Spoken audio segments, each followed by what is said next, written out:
부장님, 네, 그냥 바로 이어가 볼게요. 네. TGIF잖아요. 우리 시각으로는 진짜 금요일이에요. 네, Thanks God, It's Friday 맞습니까 오늘? 어떻게 보셨어요 시장 간밤에? 사실 그 중간 선거 날 네, 장이 빠졌잖아요. 네, 네. 근데 이제 저는 그렇게까지 걱정이 안 됐어요 그날은. 네. 그 저희가 수익률이 살짝 빠지긴 했는데 그 저희가 좋아하는 업종 신재생 에너지 업종을 저희가 많이 들고 있거든요. 네. 근데 그날도 안 빠지더라고요. 네. 그리고 사실 뭐 1년 수익률 나올 게 어제 다 들어왔습니다 거의. 그렇죠. 오늘 아침에. 어제 뭐, 예. 네, 그래서 결국 우리가 지금 중간 선거해에 정말 힘든 장이 계속 이어졌고 네. 또 100년 내 최악의 수익률의 해가 이어졌었는데 그렇죠. 그렇기 때문에 이렇게 큰 폭의 반등을 보여주는 것이고요.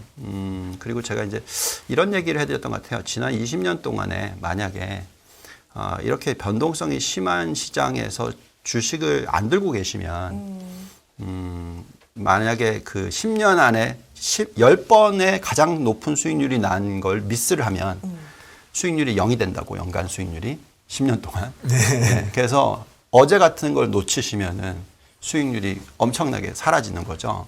네, 그래서 이럴 때일수록 시장에 바짝 붙어 있어야 되고 시장에 대해서 정말 공부를 많이 하셔야 되고 제가 뭐 거의 한 몇 달 동안 계속 얘기해 드린 게 종목 선별이다. 네. 그래서 종목 선별을 잘 해놓으면 이렇게 중간 선거 날 좀 오르길 바랬는데 빠지더라도 패닉하지 않으시고 던지시지 않게 되는 거죠. 네. 네, 그래서 계속 말씀을 드립니다만 지금부터 약 12개월 동안은 수익을 올릴 수 있는 구간이고 특히 지금부터 6개월, 그러니까 내년 4월까지는 정말 수익을 올릴 수 있는 기간이니까 좀 종목 선별에 정말 열심히 해 놓으시면 마음이 좀 편한 그런 구간이 될 수 있으니까 이제 그거에 대해 좀 정말 신경을 많이 써야 된다 얘기를 자꾸 해드리고 있습니다. 어쨌든 시장을 떠나지 않고 네. 시장에 있어요. 네. 네. 네.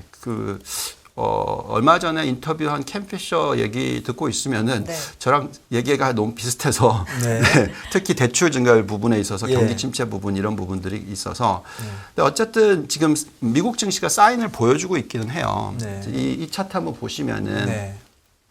제가 그 6월 달에 이 반등을 했었을 때 보시면은 이제 오렌지색 선, 그러니까 볼린저 중단을 살짝 찍고요. 네. 다시 떨어지면서 저희가 뭐라고 얘기했냐면 이제 W자를 형성을 할 건데 네. 그 W자가 전 저점보다는 더 떨어지지는 않을 거다라고 예상을 했어요. 네. 근데 이제 우리 대표님이랑 저랑 계속 그 FOMC 미팅 두 번 네, 하면서 네.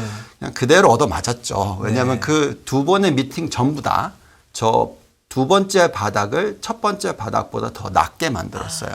네. 왜냐하면 예상하고 있던 고점 금리가 원래는 4% 미만이었다가 거의 5% 갔다가 그다음에 이제 5.5%까지 갔다가 이렇게 하다 보니까 그 영향이 제가 1%포인트 차이가 지수로 계산하면은 S&P 기준으로서 11%라고 얘기했지 않습니까? 네. 그러니까 그게 추가로 더 빠진 거였어요.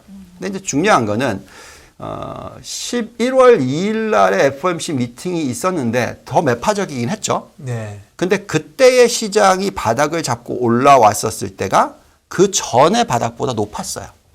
그래서 금리가 미치는 영향이 이미 벌써 반영이 됐다라는 얘기를 좀 많이 해드렸잖아요. 네. 네. 그래서 지금 시장은 이제 금리에 관심이 별로 없어요. 그러니까 관심이 없다라는 네, 게 좀 줄어들 것 같아요. 관심이 없다라는 게 1년 내내 거의 이 금리와 매크로에 초점을 맞췄다면 네. 지금은 어쨌든 종목 선별을 잘 해놔야 돼요. 예. 근데 이제 제가 그 FOMC 미팅 이후에 그리고 중간 선거 날 네. 저희가 이제 종목을 교체를 하긴 했어요. 네. 교체를 했는 게 반도체를 봤었을 때 가장 좋은 종목으로서 교체를 한다고 했는데 그날 오히려 교체한 종목이 더 많이 빠졌어요. 네. 예. 근데 또 지금 보니까 훨씬 더 많이 올라와요. 그러니까 네. 무슨 얘기냐면 종목 선별도 매일매일 보면은 틀릴 때가 있어요. 근데 그래도 분석을 열심히 해놓으면은 그냥 버틸 수 있단 말이죠. 네. 그래서 이겨낼 수 있는 힘을 만들려면 결국은 우리는 지금 종목에 대해서 자신이 있어야 됩니다. 네. 자, 그러면 이 채권과 주식 수익률 전에도 보여드렸지 않습니까? 이 차트. 네. 예, 이 차트가 제가 좀 업데이트를 했던 건데 네. 보시면은 채권 수익률이 이제는 마이너스 19%까지 갔었어요. 예. 그렇다가 이제 지금 좀 올라왔습니다. 네. 그러니까 역대 그 채권과 주식의 수익률이 둘 다 마이너스였던 것은 3번밖에 없었는데 채권 수익률이 마이너스였다고 보더라도 위에 보시면 지금 뭐 마이너스 5%이 정도잖아요. 근데 보시면 이게 올해가 가장 셌어요. 네. 그러다 보니까 이제 그 제가 어제 다른 직장에서 같이 일하던 그 요즘에 이제 글로벌 자산 배분 관련된 그 팀장을 하시는 후배를 만나서 이제 저녁을 네. 먹으면서 얘기했는데 다 깨졌대요. 그러니까 정말 많은 분들이 지난 10년 동안에 자산 배분에 대해서 정말 많은 에너지를 활용을 하셨어요. 네. 그런 부서가 만들어지고 그런 포트폴리오를 만들고 그러니까 전략을 짤 때 매크로를 가지고 주식, 채권 분산하고 카마디티 넣고 뭐 이런 식으로 해가지고. 근데 이 6대4 전략으로 채권을 40, 주식을 60 가져가면 왜 그렇게 많은 분들이 여기에 초점을 맞췄냐면 위에 보는 파란색 선 9% 저거거든요. 연간 9%를 매년 낼 수 있다면 평균적으로 100년의 역사가 그러면은 당연히 자산 배분을 해야 된다 이거거든요. 근데 그랬더니 올 한 해 마이너스 34%를 얻어 맞아 버린 거죠. 그럼 이제 괴리가 얼마입니까 저게. 예, 그러니까 이제 모든 자산 배분형 상품이 수익률이 올해 정말 엉망이에요. 그러니까 정말 힘든 거죠 매니저들이. 채권이 진짜 너무 와일드하게 움직여요. 어저께도 2% 넘게 오른 거 아닙니까? 그러니까요. 채권은 원래 안 움직이는 거라고 생각하고 있는 건데 뭐 주식보다 더 움직이니까. 그렇죠. 이 차트 보십시오. 이 채권이 마이너스 17.2%. 네. 예, 정말 50년 만에 최악의 수익률이다. 뭐 이런 얘기를 계속 하고 있습니다.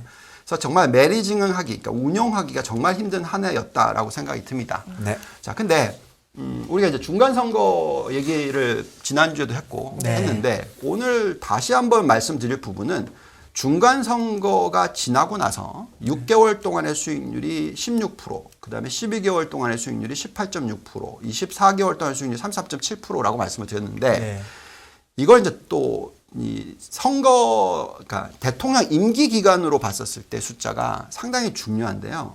왜 이게 중요하냐면 이건 그냥 퍼센트지 평균이고요. 확률도 중요합니다. 자, 요거 보시면은 대통령 임기 3년 차와 4년 차가 가장 수익률이 좋아요. 근데 요거는 이제 1년 단위로 끄는 거고요. 오른쪽 차트는 뭐냐면은 11월 달 중간 선거부터 12개월입니다. 그렇게 3년 차를 보는 거예요. 4년 차를 보는 거고. 그래서 노벰버 투 노벰버, 그러니까 11월부터 11월 이렇게 보는 겁니다. 근데 보시면 위에 17% 수익률이 3년 차에 온다. 그러니까 지금 11월부터 내년 11월까지 평균적으로 17%의 수익률이 들어왔다. 근데 더 중요한 건 위에 있는 숫자입니다. 95%. 저게 뭐냐면 95%의 확률로서 지수가 상승을 했다. 그러니까 저거는 엄청나게 중요한 데이터죠. 왜냐하면 왼쪽을 보시면은 57%의 확률로서 시장이 상승했다. 그 전은 61%의 확률로서 시장이 상승했다. 저거는 투자하기가 좀 어렵죠.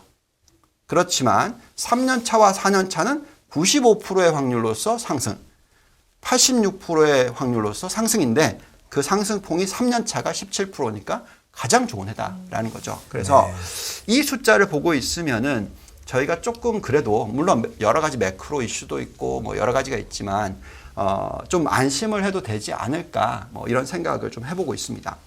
그 다음에 이제 좀 뒤로 가서 이 부분에 대해서 좀 얘기를 해볼게요. 저희가 생산성 지표 얘기 많이 했잖아요. 중요하게 말씀드렸죠. 지금 시장에 있어서 이 중간 선거 시작되기 전에 많은 분들이 10년 장기 침체장 또는 뭐 10년 박스권장, 뭐 아주 긴 기간에 쉬어가는 장, 뭐 이런 얘기를 하고 또는 뭐 대세 하락장 이런 얘기가 굉장히 많았었어요. 근데 이제 그 구간으로서 제가 말씀을 드려보면 미국 시장은 보통 한 17년에서 19년 상승기, 그리고 약 13년 정도의 박스권장, 그리고 또 다시 17년 이런데 이렇게 계산을 하면 2000년도부터 2013년까지가 박스권 장이다 치면 2013년부터 지금까지는 9년이란 말이죠. 그러니 아직까지 10년 더 남았을 수도 있다라는 거고요. 정확한 근데 그것을 판단하는데 가장 중요한 요소는 뭐냐? 생산성 지표라는 거죠. 네. 만약에 생산성 지표가 높아지면 그만큼 임금 상승률이 매출 증가율보다 더 낮다는 얘기고요. 그에 따라서 기업 실적이 안 깨진다라는 얘기입니다. 그렇기 때문에 우상향 차트가 나오는 것이고요. 생산성이 올라가지 않으면 계속해서 임금 상승률 높고 인플레이션 높고 성장률 낮고 이런 시대가 오래 간다라는 거죠. 네. 그런 시대가 나타났던 게 1968년부터 1982년 이때를 가장 많이들 비교를 하고 계십니다. 네. 그때 인플레이션이 워낙 높았었고 생산성 지표가 그렇게 많이 올라가는 시기가 아니었으니까 네. 여기 차트 보시면은 연간 1.4% 상승률입니다. 네. 근데 지금 왜 다들 걱정을 했냐면 요것 때문에 그랬어요. 확 올라가는 모습이 좋았습니다. 네. 그래서 이거는 이제 뭐 굉장하다라고 네. 했다가 올해 들어가지고 1, 4분기, 2, 4분기 숫자가 급격하게 떨어져요. 그러다 보니까 저 떨어지는 폭이 떨어지니까 이게 계속 떨어지면 생산성은 못 올라가고 그냥 인플레이션은 높고 성장률은 낮은 게 아닌가 이런 걱정을 했었어요.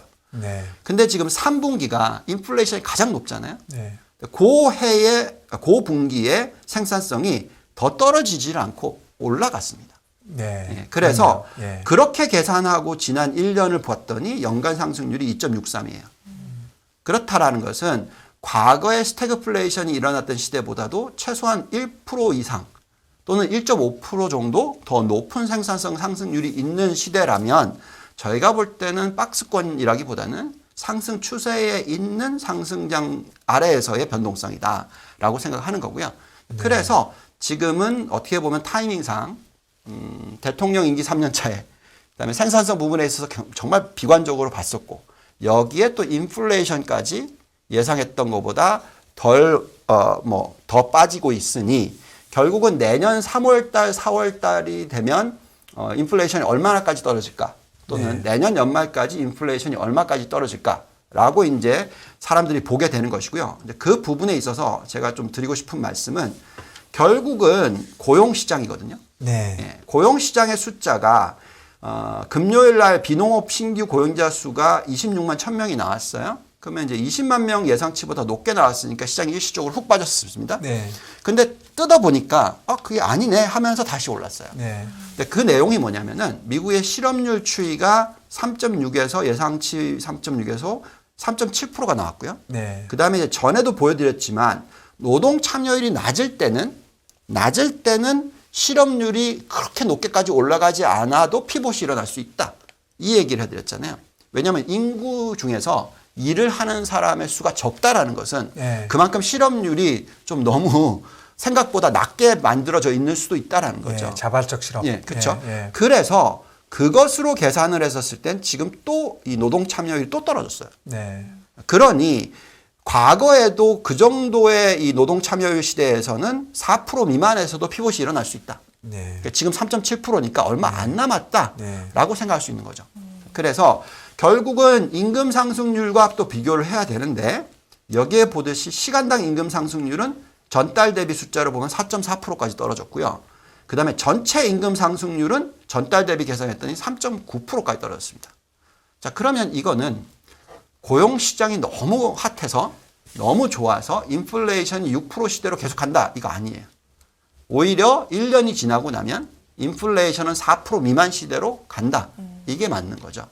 그렇다면 미 연준의 고점 금리가 꼭 굳이 5.5%, 6%까지 가야 되냐? 아니면 5% 미만에서 꼭지 찍고 다시 4% 미만으로 복귀하는 시대가 앞으로 2년 동안 일어날 게 아니냐? 자, 이런 생각을 가질 수가 있게 되는 타이밍입니다. 네, 어제 시장 움직임으로 지금 정확하게 보니까 4.9% 정도 나옵니다. 네. 벌써 하루 사이에 25비가 빠져버렸어요. 네. 네. 또 그 다음에 다들 미국 시장에 대해서 굉장히 고용 시장이 엄청나게 스티키하다고 생각하시는데 그렇지 않잖아요.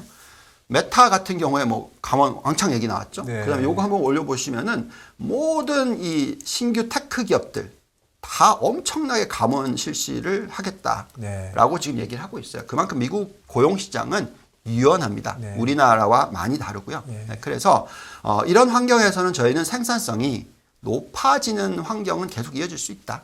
그래서 너무 이제 또 비관적으로 10년 박스권 장이다. 너무 가시는 거죠. 네, 그렇게 보시는 않으셨으면 좋겠다는 말씀을 드리겠고요. 그 다음에 이제 이 얘기를 좀 하고 싶어요. 이 대통령 임기 3년, 4년 차에 네. 또 초긴축 사이클이 만들어졌었을 때 시장이 어떻게 움직였는지를 좀 봅시다. 이게 중요합니다. 왜냐하면 다들 뭐 기준금리 너무 높아질 거고 유동성 안 좋아질 거고 인플레이션 높고 그러면 뭐 장 못 오른다라고 얘기하시는데 이렇게 초긴축 사이클이 일어났었을 때도 대통령 임기 3년 차, 4년 차에는 금리가 오르내림이 있었고요. 계속 일방적으로 올리지 않았고 그리고 증시가 많이 올랐다. 그 숫자를 보시면 이렇게 나옵니다. 네. 이게 이 구간이 전부 다 이 굉장히 초긴축 사이클이에요. 그러니까 우리가 전에도 말씀을 드렸습니다만 초긴축 사이클이라고 하는 것은 1년 안에 금리를 3%포인트 이상 올리는 시기. 네. 요거를 얘기를 하는데 보시면은 중간선거해가 있었던 시기에 20%대 또는 9%대 빠집니다. 그러니까 지금이라고 생각하십시오. 네. 그리고 임기 3년차, 4년차에는 시장이 48%, 74%, 40%, 네. 62%, 80%나 네. 급등을 합니다. 그리고 나서 오른쪽 보시면은 그 이후에 경기 침체가 옵니다. 네. 안 온 적도 한 번은 있어요. 그리고 나서 시장은 박살이 납니다. 네. 또 20%. 그러니까 지금 기간이 딱 이 수익을 벌어들일 수 있는 구간이라는 거죠. 초긴축 사이클이라고 하더라도. 네. 그래서 경기 침체가 오지 않을 가능성도 있고요.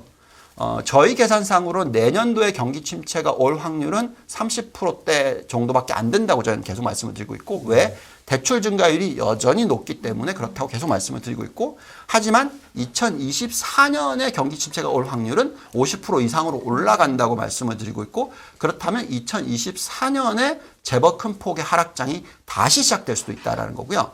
대신에 지금부터 1년 내지 1년 반, 또 길게는 2년 정도는 여기에 나와 있듯이 40%에서 80% 정도 올라가는 장이 나올 수도 있다라는 거죠. 네. 그래서 지금 같은 환경에서는 너무 비관적으로 또 보지 마시라고 말씀을 드리겠고요.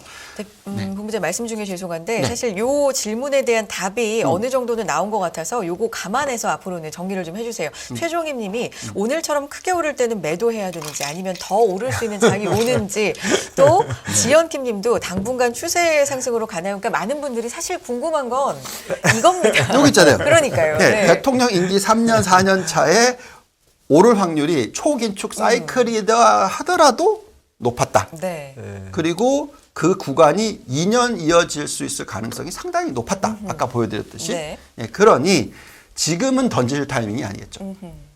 자, 그러면 이제 중간선거로 계산해 봅시다. 중간선거 날 2% 빠졌어요.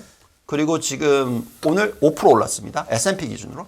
그럼 3% 올랐어요. 아까 말씀드렸듯이 노벰버 투 노벰버, 그러니까 11월부터 11월까지 상승률이 17%. 그럼 이제 3% 올랐잖아요. 그럼 14% 남았잖아요. 물론 1년 동안 14%면 별거 아니라고 생각하실지 모르겠으나 그래도 이자 금리보다는 높지 않을까 뭐 이렇게 생각하는 거고 예금 금리가 요즘 6%대 나온다고 하는데도 그래도 그거는 1년으로 계산하는 거고요. 그래서 제가 생각할 때는 해약까지 해가면서 옮기면 또 이자율을 손해 보시잖아요. 그래서 제가 볼 때는 지금은 주식을 던지시는 시기는 아니다라고 계속 말씀을 드리고 있습니다. 그다음에 이제 마지막으로 좀 얘기해드리고 싶은 부분은 다시 한번 말씀을 드리겠습니다만 실적을 보시고 우리가 어디에 시간을 활용을 해야 되느냐 하는 부분. 이거 정말 중요한 부분인데 올해 내내 저희가 어쨌든 이 W 짜던 뭐 매크로의 금리던 계속 틀렸어요. 맞출 확률이 상당히 낮았었습니다. 그래서 거기에 대해서 자꾸 지금 모든 이 초점이 맞춰져 있으면 성공하기 어렵다라는 거죠. 그런데 여기에 나와 있듯이 실적 가지고는 맞출 확률이 즉 전망치 대비해서 예상보다 더 높게 나올 확률이 70%대가 1, 4분기 실적도 그랬고요. 2, 4분기 실적도 그랬고요. 3, 4분기 실적도 그랬단 말이죠. 그렇다면 우리가 실적이 예상보다 높게 나올 확률이 높은 기업을 골라내는 확률이 높습니까? 아니면 매크로를 자꾸 맞추려고 하는 게 높겠습니까? 그러면 지금은 종목 선별이라는 거죠. 네. 그래서 확률적으로 높은 데다가 내 중요하고 소중한 시간을 허비하시라는 거죠. 계속 금리 어떻게 될 거고 이게 아니고 종목을 보시고 종목에 대해서 공부하시고 기업의 ROE가 높고 성장성이 높은 기업을 계속 발굴해 내시고 들고 가시면 앞으로 1년 동안 정말 높은 수익률을 올리시지 않을까. 17%가 아니고요. 그거의 2배 네. 내지 3배까지도 수익이 나지 않을까. 이런 생각을 해봅니다. 네, 이 종목 선정의 중요성을 말씀해 주셨습니다. 네. 네. 오늘 이동호 본부장님이 마침 맞게 또 오늘 출연을 해주셔서 많은 분들의 오늘 시장에 대한 궁금증 풀 수 있었던 것 같아요. 예. 감사드리고요. 이동호 본부장님 다음 주에도 함께합니다. 고맙습니다. 감사합니다. 네, 감사합니다.